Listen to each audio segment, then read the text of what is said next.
Al-Akhdari then goes on to talk about the things that nullify one's ablution, or we can say the things that break a person's wudu. And according to the Maliki method, we can split them into two categories. The first one is called ahdathun, and the other one is called asbab.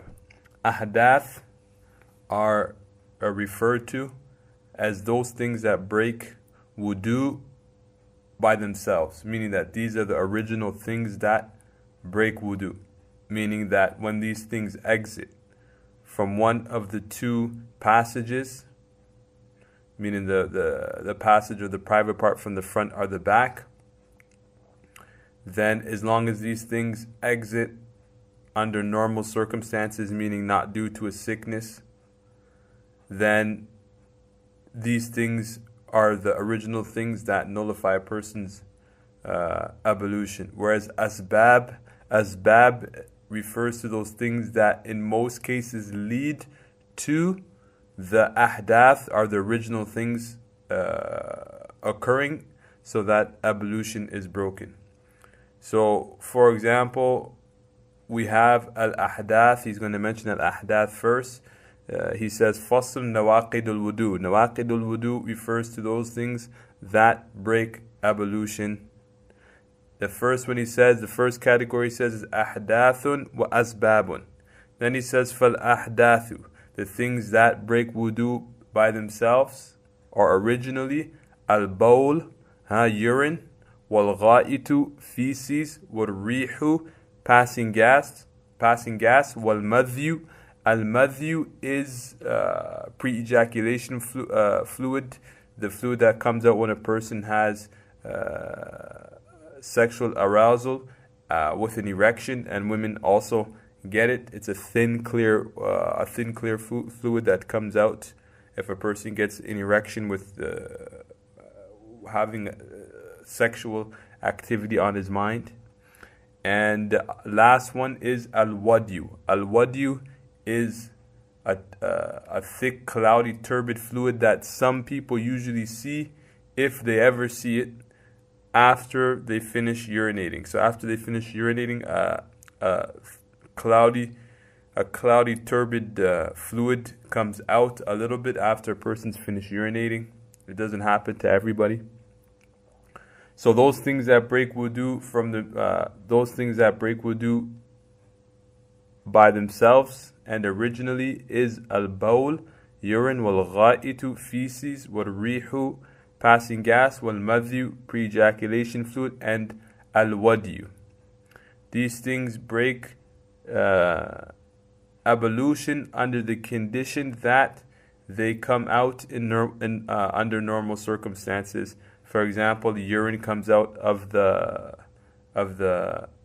private part of both male and female, and wal-gha'it, feces, also passing gas, and the rest that we mentioned. For example, if blood was to come out of a person's private part, for example, they went to urinate and blood came out, if it was pure blood, then we would say that it doesn't break wudu, because blood is not what comes out of the private part under normal circumstances, and so it's due to a sickness.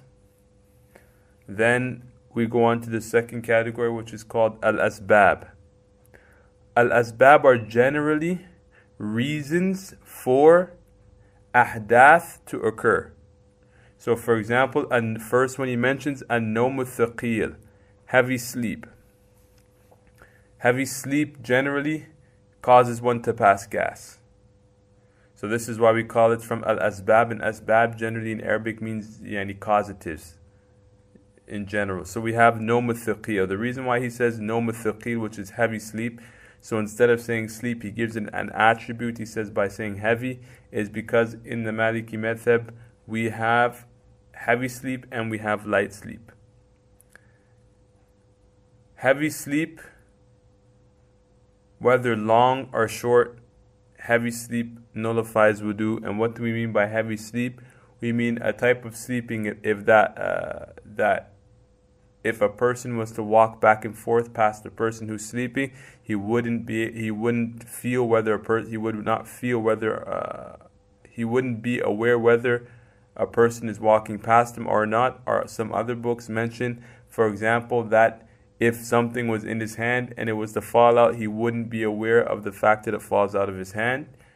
And so this is what we would consider nawm thaqil. This person would be considered a person who's sleeping heavy.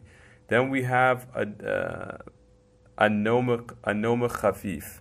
A nawm khafif means light sleep. Sleep which is opposite to what we mentioned before. A type of sleep that if a person was to walk past you, then you would be aware that he's walking past you, or if something was to drop out of your hand, it would cause you to wake up. This is light sleep. Or we can also say, for example, if somebody was to call your name at a normal with a normal voice pitch, and you were to be aware of it, then we would consider that as light sleep. And light sleep is not does not nullify wudu, but heavy sleep nullifies wudu. So that's nawm thaqil, heavy sleep. Then the second one is al-ighma. Al-ighma means to faint. So for example, if a person faints, then his wudu is nullified, because in most cases, just like sleep, it's going to cause a person to pass gas, or in terms of fainting, it causes some people to urinate. And then was sukru. As-sukru means drunkenness. And what do we mean by a person who's drunk? Yani that his intelligence, his ability to distinguish is not there, and he has what they call nash'atin wa tarab. Nash'atin means that he has strength and power, and tarabin means that he has farh, that he's happy. What does he mean? What does it mean here? Drunkenness. How do we determine whether or not a person is drunk or not? When a person drinks, number one, they lose the ability to distinguish between harm and benefit, as well as when they drink, they get the power. For example, if you ever see a drunken person, he can take the amount of beatings that a normal person can't take, because he's under the influence of alcohol, and it makes him happy. The reason why they define it as that is because you have something mukhaddarat. Mukhaddarat are generally drugs. They take away the person's ability to distinguish, but it doesn't give the person nash'ah, it doesn't give the person power, ability, and they're usually what we consider downers. Right? Drugs are generally considered downers, whereas not all drugs, but in terms of marijuana and so on and so forth, they're considered downers. But in terms of things like alcohol, they bring people some type of joy, as well as the ability to gain some type of physical power, and as well they can't distinguish between good or benefit and harm. So for example, a person who drinks alcohol, on a normal day, they wouldn't fight one person, but under the influence, they're willing to fight 10 people. So that's sukru, drunkenness, breaks ablution. Wal junoon. Also, junoon means to be affected by jinn, meaning a person who becomes possessed by jinn, for example, then their ablution is broken. So if you notice, a nawm thaqil, heavy sleep, passing out, drunkenness, and being affected by jinn, it can all be classified in something called zawal al-aql, the removing of the ability to distinguish. If you were to translate in Arabic, it would be the removal of intelligence. So these four are pretty much the same in that they go under the category of zawal al-aqli, the removal of intelligence. And then adding more to that list, we say qubla, which means kissing. Al-Akhdari here just mentions qubla, but he doesn't mention how kissing is separated into categories. The qubla that Al-Akhdari is talking about here is kissing on the lips. Kissing on the lips in the Maliki madhab breaks wudu without exception, unless that kiss is for a farewell kiss, or that kiss is for somebody who's sick and therefore that kiss is for the sake of some type of rahmah. So, for example, if a person is giving his wife a farewell kiss because they're traveling, then according to the Maliki method, it doesn't break wudu. Or if they're kissing, their wife because they're really sick, so they're just giving them a kiss out of rahmah, then that also doesn't break ablution, and a person will not find that unless except in the very advanced books. But in the general basic books, they're just going to say that kissing on the lips breaks ablution absolutely.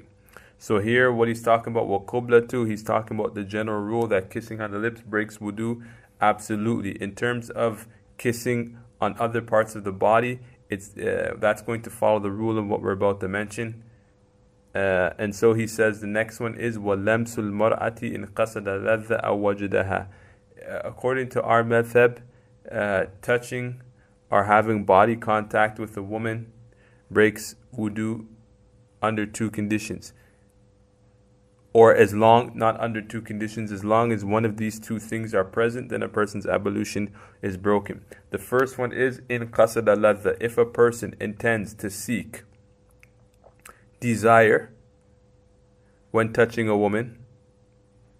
For example, a'udhu billah, a person who, let's say, for example, a bus is packed and he sees a girl that he likes and he's trying to walk to the back of the bus, for example, in order to brush up against her or in order to rub up against her for whatever reason, then this is, even if he doesn't find that desire or he doesn't experience a desire, the fact that he intended it is enough for his wudu to break as soon as he has any type of body contact with it.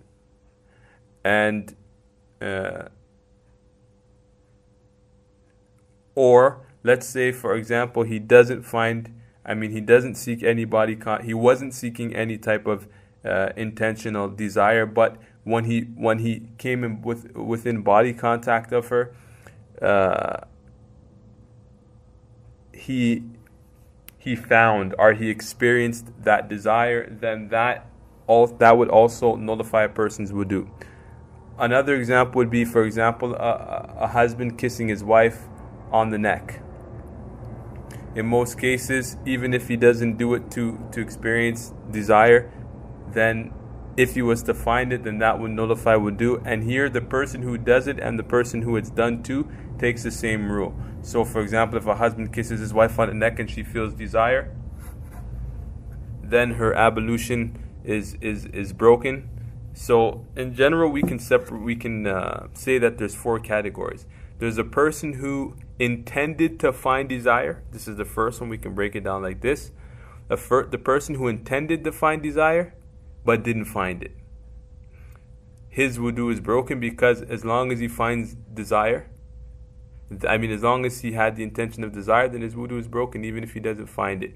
The second person is a person who intended desire and found it. A person who intended desire and found it, his wudu is also broken. Third one is a person who didn't intend it but found it. So there's a person who didn't intend it but he found it. His ablution is also nullified. And then there's the person who didn't intend it and didn't find it. The person who didn't find it and did not intend it, then his ablution is not broken. So in short, to make it easy, this is why Al-Akhdari said, in qasada ladhata aw wajadaha, any which way you look at it, as long as desire or as long as one seeks desire or finds it, as long as one of these two are present, then ablution is going to become obligatory on the person. And so here Al-Akhdari talks about coming in contact with a woman. The rule of kissing on other parts of the body is going to take the rule of touching a woman. If they intend desire, then if they intend desire or they find it, then their ablution will be broken. So kissing on the lips is a rule in itself, and then kissing on other parts of the body takes the rule of touching. So make that a point.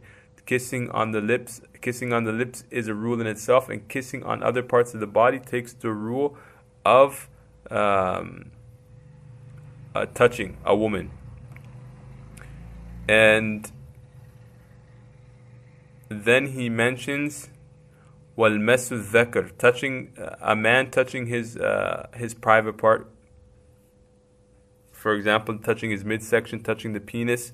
A man's ablution is broken, contrary to a woman. A woman who touches her private part, her ablution is not broken. And in that there's ikhtilaf. Some of them said for a woman who touches the outside of her private part, then her ablution is not broken. And then the scholars differed. If she was to put her finger on the inside, does it break wudu or not? According to some scholars, they say that it breaks wudu. According to other scholars, they say that it doesn't break wudu. And according to the majority of later scholars, they said that if a woman was to put her fingers inside, then it doesn't break wudu.